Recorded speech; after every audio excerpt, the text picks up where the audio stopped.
Hello friends, अजीब दास्तां के next part में आप लोगों का फिर से स्वागत है। पिछले एपिसोड में आप लोगों ने सुना कि अक्ष देहरादून चली जाती है और फिर उसकी मॉम से बात होती है और उसकी मॉम डायरेक्ट बोल देती है कि जब तक तुम नहीं मान जाती हो मुझे तुमसे कोई बात करनी ही नहीं है। ये कह के वो फ़ोन रख देती है और अक्ष और ज़्यादा परेशान हो जाती है क्योंकि शी लव्स अ लॉट। अपनी मॉम को बहुत ज़्यादा प्यार करती है, बहुत ही ज़्यादा। और जब से उसकी मॉम ने उसको एक्सेप्ट किया है जैसी वो है, तब से उसके दिल में अपनी मॉम के लिए इज्जत डबल हो गई है। तो काफ़ी परेशान होती है, काफ़ी ज़्यादा परेशान होती है। 2-3 दिन देहरादून में उसके ऐसे ही बेचैनी में निकल जाते हैं। वहाँ कोई खास जानकार भी नहीं होता जैसे वो जानती हो, तो वो ऐसे काफ़ी परेशान रहती है, सोचती रहती है क्या करूँ, कैसे करूँ। मम्मी ने जो कहा है वो नहीं हो सकता, किसी भी हालत में नहीं हो सकता। कैसे किया जाए यार।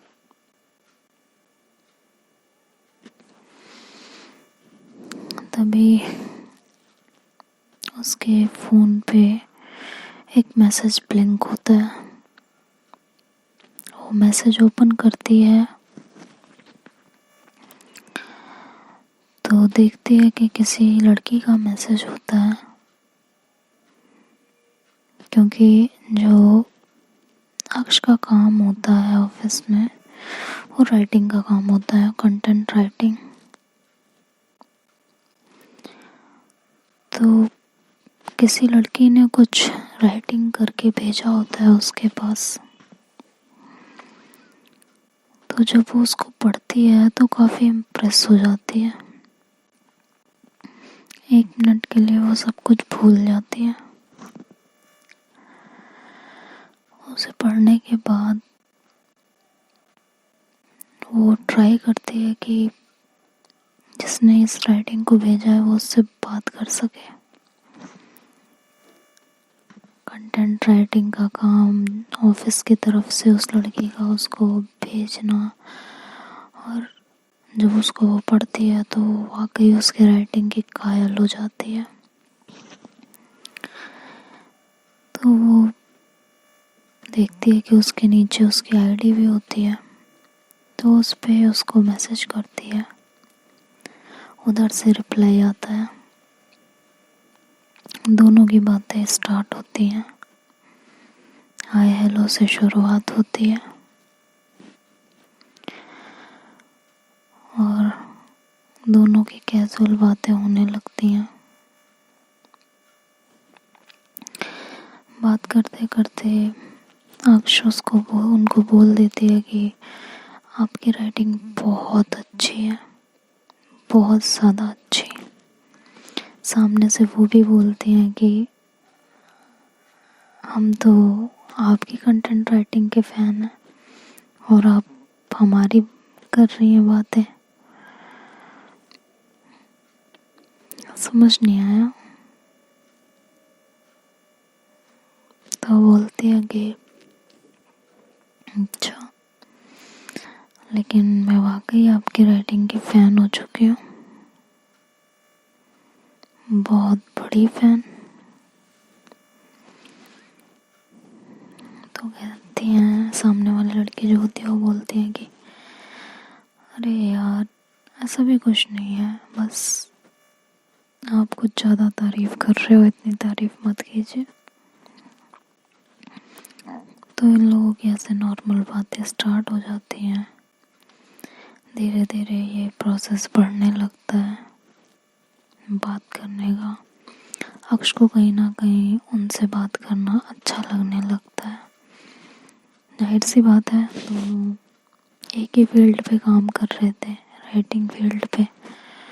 तो हमें जब किसी की कोई चीज़ अच्छी लगती है, किसी में कुछ ऐसा दिखने लगता है कि ये हमारे जैसे हैं, तो हम ज़्यादा उसकी तरफ अट्रैक्ट होते हैं, बात करने लगते हैं। तो ऐसा ही कुछ इस समय अक्ष के साथ हो रहा था। तो वो लोग ऐसे ही बात करते रहते हैं और 2-3 दिन ऐसे ही बातें होती हैं नॉर्मली। तो अक्ष पूछते हैं कि आपका नाम क्या है। तो फिर वो लड़की बताती है अपना नाम। उसका नाम होता है समिता। समिता का मतलब है एक कलेक्शन ऑफ नॉलेज, ऐसा अक्ष बोलती है सुनती। तो इन दोनों में बातें होने लगती हैं और अक्ष बोलती है कि वैसे मुझे पता नहीं था कि मुझे अपनी राइटिंग के अलावा भी कभी किसी और की राइटिंग पसंद आएगी। सामने से भी वही रिस्पॉन्स आता है कि यार आप ना कुछ ज़्यादा तारीफ़ कर रहे हो। तो कहती नहीं नहीं, मैं सच बोल रही हूँ, ऐसा कुछ भी नहीं है, मैं कोई तारीफ़ नहीं कर रही आपकी। तो इन दोनों की उस आईडी पे ऐसे कैजुअल बातें होने लगती हैं, बातें धीरे धीरे बढ़ने लगती हैं और अक्ष अपने सामने कब ओपन फील करने लगते हैं उसको खुद को भी नहीं पता चलता। वो धीरे धीरे अपने दिल की बातें उससे शेयर करने लगते हैं, क्योंकि अंदर से वो इतना ज़्यादा अकेलापन महसूस कर रही होती है कि उसे किसी की ज़रूरत है उस टाइम पे, जिससे वो अपने दिल की एक एक बात कह सके। हालांकि सना उसकी बेस्ट फ्रेंड होती है, वो कुछ भी उससे कह सकती थी, लेकिन जब से सना के मुंह से उसने शादी की बात सुनी थी, तब से वो उससे भी थोड़ा कटी कटी रहने लगी थी, क्योंकि उसको ये लगने लगा था कि शायद मेरे दिल का हाल वो भी नहीं समझ रही। तो अक्ष समिता से वो सारी बातें करने लगती है जो किसी से नहीं कर पा रही होती। वो धीरे धीरे अपनी सारी बातें उनको बताने लगती हैं कि यार ऐसे ऐसे हो रहा है मेरे घर में, तो मेरी मॉम मेरे पीछे पड़ गई हैं, मैं घर छोड़ के आ गई हूँ, देहरादून में हूँ। और तो पूछती हैं कि क्यों, क्या बात है।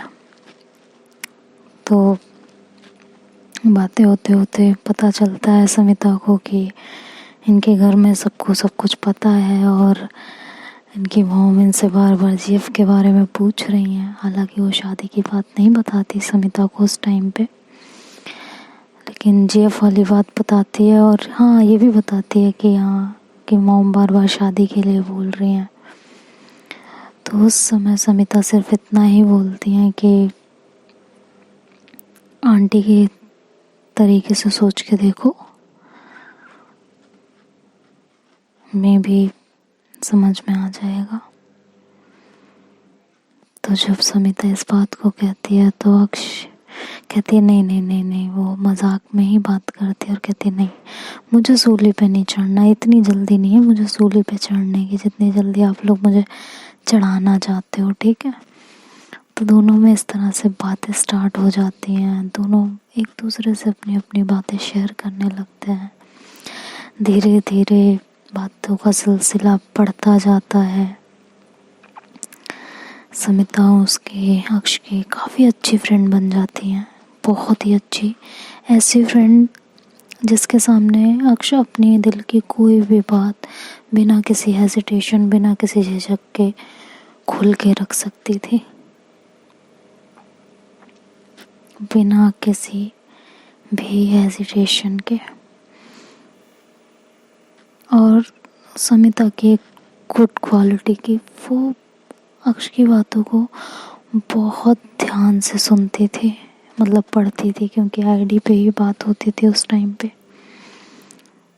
तो दोनों बातें करते थे अक्ष अपनी बातें बहुत ज़्यादा बता रही होती थी, क्योंकि वो अंदर से उस समय बहुत टूटी हुई होती थी और अपने दिल की बातें किसी से कहने का उसको मौका मिला था।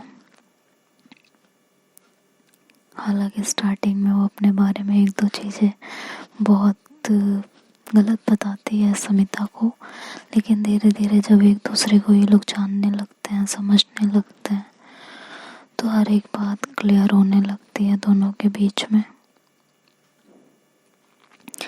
इधर समिता को भी अच्छा लगने लगता है अक्ष से बात करना। धीरे धीरे वो भी अपनी लाइफ की चीज़ें उन्हें बताने लगती हैं, और सबसे बड़ी बात कि दोनों ही मोहब्बत के मारे हुए होते हैं। अक्ष को जब ये पता चलता है कि समिता का भी मोहब्बत में दिल टूटा है, तो उसको समिता की तरफ और ज़्यादा अट्रैक्शन होता है।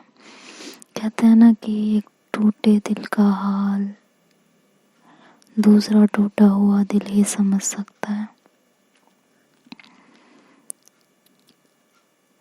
तो कुछ वैसा सा ही होता है।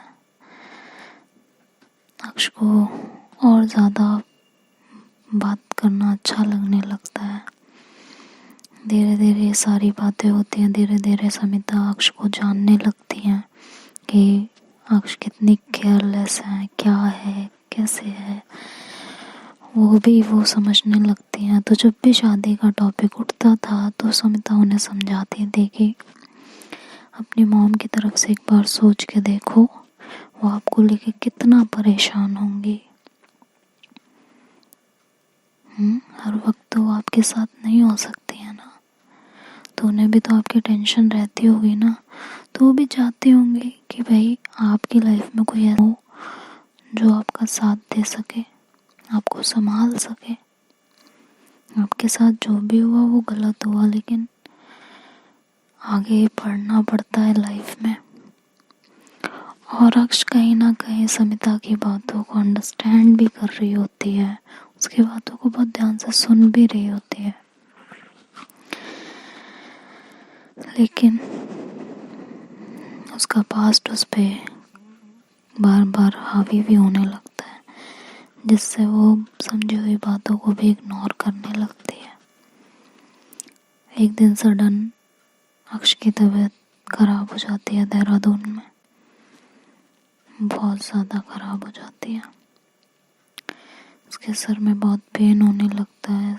समिता को ये बात पता चलती है तो उन्हें बार बार मेडिसिन का ध्यान दिलाती हैं, काम कम करने के लिए कहती है, मतलब जितनी उनसे केयर हो सकती थी दूर बैठे बैठे ऑनलाइन चैटिंग पे, वो उतनी केयर उनकी करती हैं।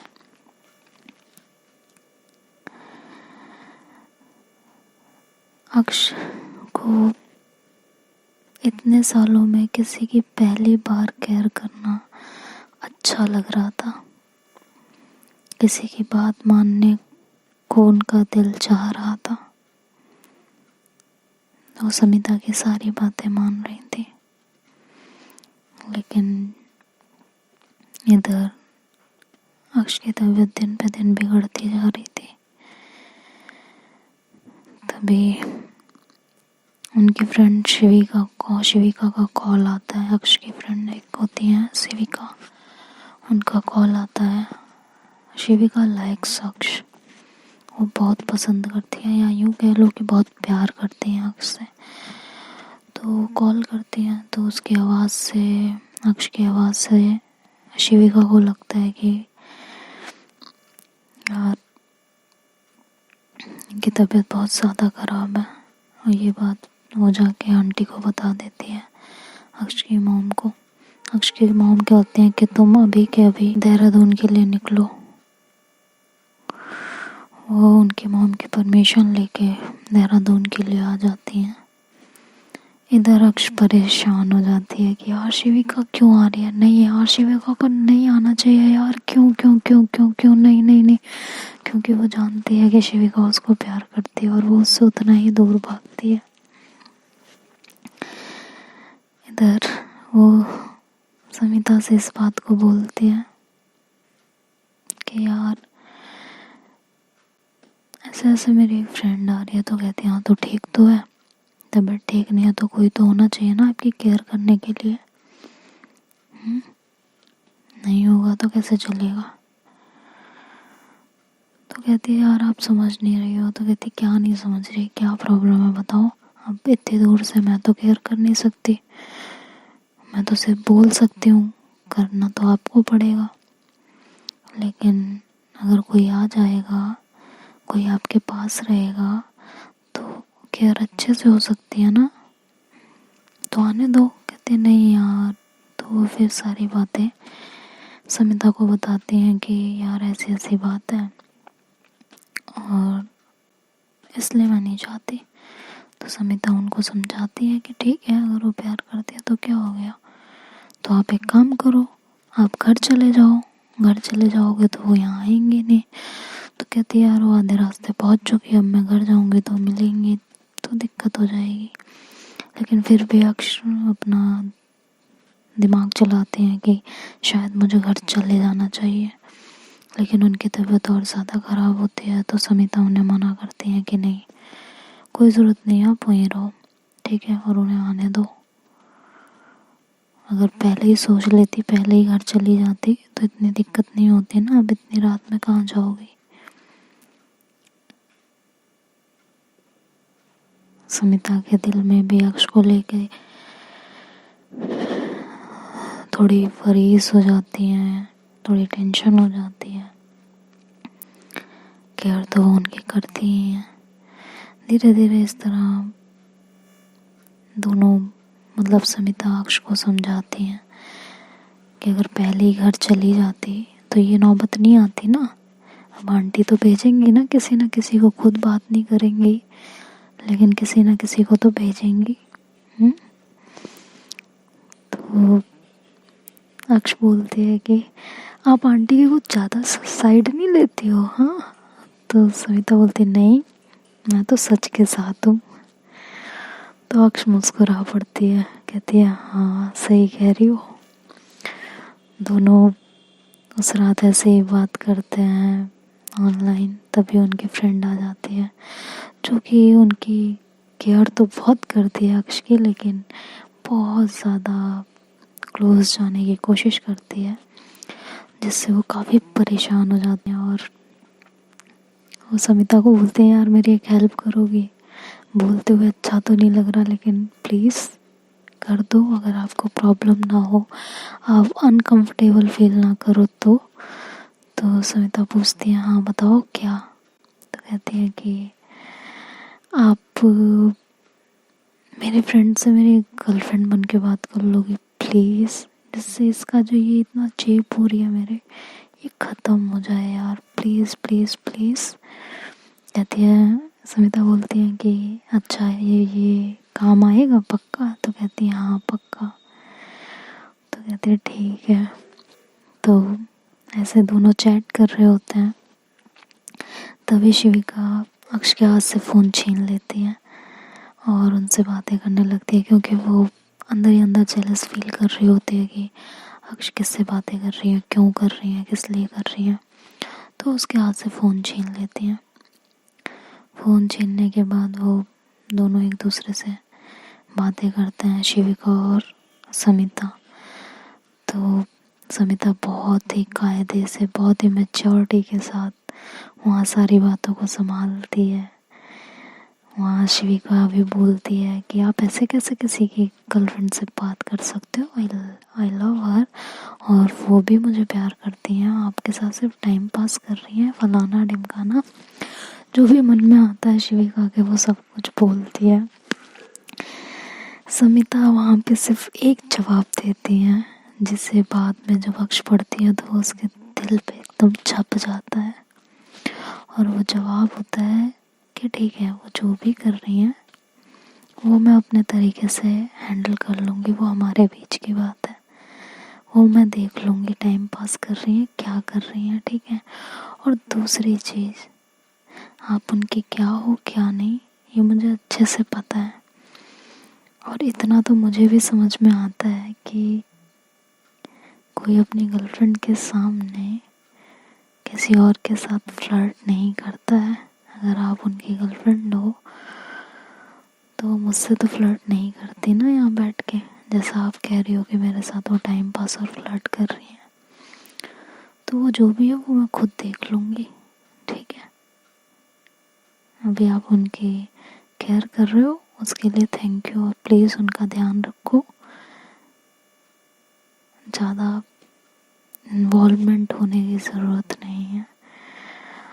तो शिविका एकदम जल जाती है और कहती है जी ठीक है, ओके फाइन। एक दो क्वेश्चन करती है और उसके बाद वो हाथ से अलग हो जाती है। हालांकि वो अक्ष की पूरी केयर करती है, क्योंकि वो प्यार तो करती है ना अक्ष से शिविका। इधर शिविका समिता से बात करने लगती हैं। समिता से बात करते करते उन्हें बहुत अच्छा लगने लगता है वो सारी बातें जो शिवी और समिता के बीच में हुई होती हैं, शिविका और समिता के। तो वो बातें पढ़ के अक्ष को बहुत अच्छा फील हो रहा होता है और वो मन में सोचते यार ये लड़की अच्छी है, ये मेरी बहुत अच्छी फ्रेंड बन सकती है। इससे मैं अपने दिल की हर एक बात कह सकती हूँ, हर एक बात बिना सोचे समझे कुछ भी इनके सामने रख सकती हूँ। ऐसी फीलिंग अक्ष के मन में आ रही होती है। ऐसे ही 2 दिन देहरादून में उनसे बात करते हुए बीत जाते हैं। इधर शिविका एक रात रोने लगती है बहुत बुरी तरीके से, क्योंकि समिता से बात करना अक्ष का उसे बिल्कुल भी पसंद नहीं आ रहा होता। ये बात अक्ष समिता को बताती है कि यार ये रो रही है और मुझसे किसी का रोना नहीं देखा जाता। सीरियसली समिता बहुत प्यार से अक्ष को समझाती है कि जाके संभाल लो प्लीज़, मेरी वजह से कोई रोता है तो मुझे अच्छा नहीं लगता। तो अक्ष कहती तुम्हारी वजह से क्या रो रही है, वो अपनी वजह से रो रही है, वो पागल है, वो ऐसे ही करती है। तो समिता बोलती है फिर भी संभाल लो मेरे लिए। तो अक्ष लाजवाब हो जाती है और कहती है कि ठीक है मैं देखती हूँ। और वो शिविका को समझाती हैं, हालांकि एक डिस्टेंस मेंटेन करके ही समझाती हैं। इस तरह इनका दिन कटने लगते हैं और समिता और अक्ष के बीच काफ़ी नज़दीकियाँ बढ़ने लगती हैं बातों के थ्रू। दोनों एक दूसरे के काफ़ी क्लोज होने लगते हैं, एक दूसरे के बारे में बहुत कुछ जानने लगते हैं, समझने लगते हैं। हर छोटी से छोटी बात, दिन भर में अक्ष ने क्या किया क्या नहीं किया, वो सब समिता को बताने लगती हैं। समिता भी उनकी बातों को बहुत ध्यान से सुनती हैं, समझती हैं और जितना हो सकता है उन्हें पॉजिटिव एडवाइस देती हैं। अपने नशे के बारे में, हर एक चीज़ के बारे में अक्ष समिता को बता देती हैं। समिता के बारे में भी अक्ष काफ़ी कुछ जान चुकी होती हैं।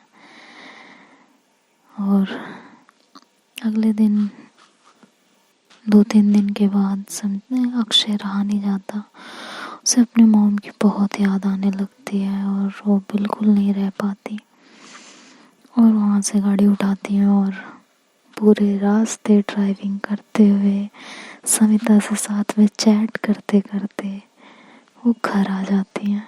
समिता को इस बात का अंदाज़ा भी नहीं लगने देती कि वो ड्राइविंग करते करते चैट कर रही हैं, क्योंकि अक्ष को पता होता है कि अगर समिता को पता चल गया कि मैं ड्राइविंग करते करते चैट कर रही हूँ तो वो मुझसे चैट नहीं करेंगी और मेरे पास अभी कोई और कांटेक्ट नहीं है कि मैं उनसे बात कर सकूँ। तो इस तरह बात करते करते, ड्राइव करते करते वो अपने घर आ जाती हैं शिवी, और इन दोनों की बातें और स्टार्ट हो जाती हैं। बीच में कोई एक फेस्टिवल आने वाला होता है, तब भी ये दोनों फेस्टिवल के काम के साथ साथ बातें कर रही होती हैं अपनी मॉम के सामने। अक्ष बहुत कम बात करती है जिससे मॉम को ये ना लगे कि मेरी लाइफ में कोई है और ये समिता और मेरे रिलेशन को गलत समझ लें, क्योंकि अक्ष उनको अपनी फ्रेंड ही मानती है। तो वो चोरी चोरी बातें करती हैं और बातें बढ़ने लगती हैं, जज्बात बदलने लगते हैं, लेकिन दोनों ही एक दूसरे से अनजान होते हैं। दोनों के जज्बात एक दूसरे के लिए बढ़ रहे होते हैं, लेकिन दोनों ही ये बात समझ नहीं पाते, या यूँ कहो समझना ही नहीं चाहते। अक्ष तो बिल्कुल भी नहीं, वो अपनी हर फीलिंग को अवॉइड कर रही होती है। और इन दोनों में हंसी मजाक का सिलसिला भी स्टार्ट हो जाता है। समिता की कोई ऐसी बात अक्ष को पता चलती है कि अक्ष उनको कह देते हैं, यार तुम तो फट्टू हो एक नंबर की। हाँ, और अक्ष उनका नाम फट्टू रख देती हैं। सविता कहती है, यार ये कोई बात नहीं होती है, ये आप मुझे ऐसे कैसे बोल सकते हो फट्टू। हाँ, तो कहते हैं, अरे तो फट्टू ही तो हो आप, फट्टू नहीं तो क्या हो बताओ। ऐसे कौन डरता था अपनी गर्लफ्रेंड से जैसे आप डरती हो। तो समिता बोलती है, अच्छा तो आप नहीं डरी कभी अपनी गर्लफ्रेंड से। कहते हैं, नहीं मैं कभी नहीं डरी, कभी भी नहीं डरी। कहती है, अच्छा तो सब कुछ तो एक दूसरे के बारे में पता ही होता है। तो समिता भी उनकी कुछ चीज़ें निकालती हैं बाहर कि अच्छा उस टाइम पे कौन डरा था, उस टाइम पे कौन डरा था। तक्ष बोलती है, अरे वो तो अलग चीज़ थी ना, वो तो जेन्युइनली रीज़न था मेरे पास डरने के लिए, लेकिन आप क्यों डरी। हाँ, एक छोटे से रीज़न के लिए कि आपकी गर्लफ्रेंड आपको छोड़ ना दे, इसलिए आप उसे गलत बातों पे भी नहीं टोकती थी। हाय कितनी बड़ी फट्टू हो यार। हाँ, तो समिता बोलती है, यार बस बहुत हो गया, मुझे नहीं करनी आपसे बात, जाओ। और दोनों के बीच हंसी मजाक का भी सिलसिला शुरू हो जाता है। अक्ष अपने आप को काफ़ी स्ट्रेसलेस फील करती हैं उनसे बात करके।